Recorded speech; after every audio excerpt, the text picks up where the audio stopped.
Hello, and welcome back to my blog of powerful lifestyle tips. We have begun a new series of what parents need to know about COVID-19, and this is tip number 3, an explanation of the different COVID tests available.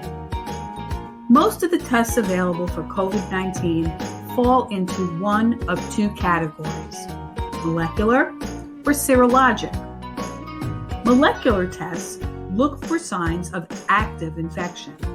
These tests will usually involve a swab from the back of the throat or from the nasal passages. In the laboratory, the sample will undergo a PCR test, which means polymerase chain reaction. This type of test detects signs of the virus's genetic material. The test needs to identify 2 specific SARS-CoV-2 genes to be a confirmed positive. If only one gene is found, the test is inconclusive. This type of test determines if someone has active infection, but cannot determine if someone has already had the infection and recovered. We know that some people who test negative for active infection may have a false negative test, which means that they are really positive for the illness. So anyone who has active symptoms should continue to take precautions if they believe that they may be sick, even with a negative test result.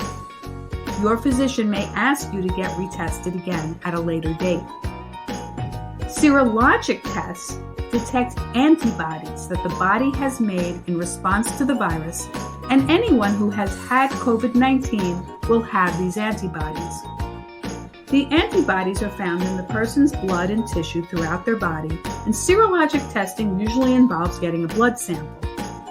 This type of test is particularly useful when it is important to determine if someone without symptoms or with very mild symptoms has actually had the virus already.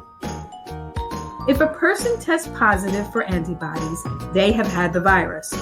But it is not possible at this time to know how long those antibodies will protect the person from getting reinfected, or what we refer to as immunity, or if the antibodies are strong enough at all to protect from getting sick again.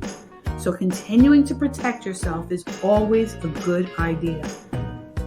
If a person definitely had COVID, but the antibody test is negative, they have not developed immunity and can definitely get sick again and should protect themselves carefully. I hope that this information brings some clarity to you and look forward to speaking with you again soon when I will present tip number 4, what can parents expect as we begin to reopen? And please reach out to me at my contact page on my website with any questions or concerns, and remember to like me on Facebook, follow me on Twitter, TikTok, Instagram, and share me with all your friends and family. Goodbye for now.